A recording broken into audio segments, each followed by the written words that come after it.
যে যি সময়ত আমি অসমত অৰুণোদয় 40 লাখ মহিলাক দি আছোঁ 40 লাখ মহিলা মানে 40 লাখ পৰিয়ালক আমি দি আছোঁ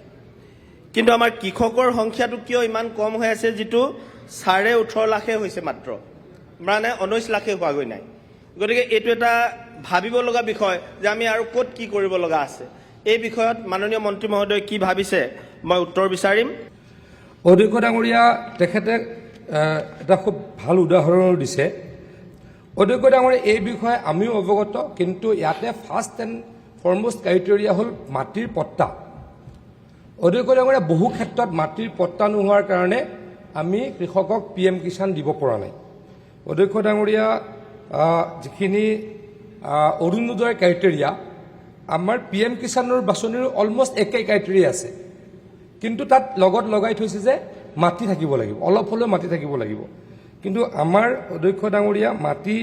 যেহেতু বহু ব্যক্তিৰ নাই সেই কাৰণে আমাৰ কিছু সমস্যা হৈছে অধ্যক্ষ ডাঙৰীয়া তাৰ পাছতো আমি আজি প্ৰায় 15 দিন ফাৰ্মাৰ ৰেজিষ্ট্ৰেচন সমগ্ৰ অসমতে অতি তীব্ৰ গতিত কৰিছো অধ্যক্ষ ডাঙৰীয়া প্ৰথমে ফাৰ্মাৰ ৰেজিষ্ট্ৰেচন হ'ব লাগিব তাৰ পাছত অধ্যক্ষ ডাঙৰীয়া ID ক্ৰিয়েচন হ'ব লাগিব তাৰ পাছত অধ্যক্ষ ডাঙৰীয়া কোড যাব লাগিব PM কিষাণ পোৰ্টেলত গৈ এপ্লাই কৰিব লাগিব অধ্যক্ষ ডাঙৰীয়া এই কামখিনি যথেষ্ট ভালকে হৈছিল কাৰণে 18,59,000 অসমত বৰ্তমানে PM কিষাণ পাই আছে আৰু PM কিষাণৰ অধীনত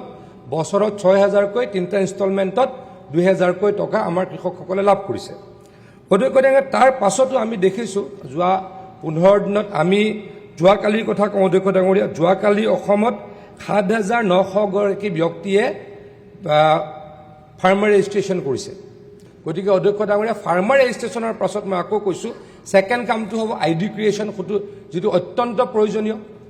তাৰ ID ক্ৰিয়েচন হলেহে PM কিষাণে নহয় খাৰ পাব অনাগত সময়ত বীজ পাব অনাগত সময়ত আৰু যি আমাৰ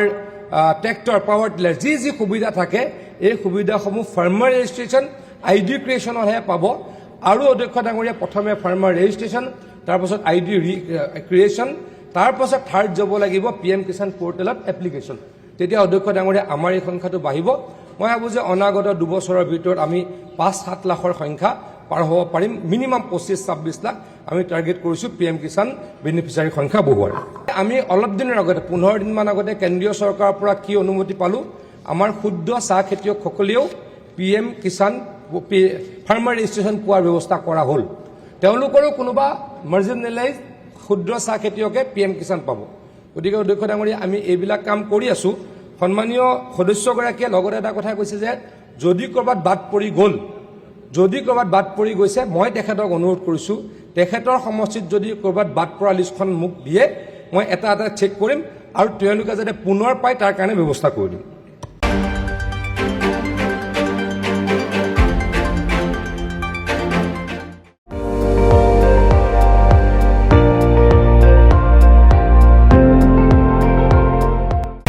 আপুনি চাই আছে ND24 সৰ্বশ্ৰেষ্ঠ নহয় সৰ্বোত্তমৰ দৌৰ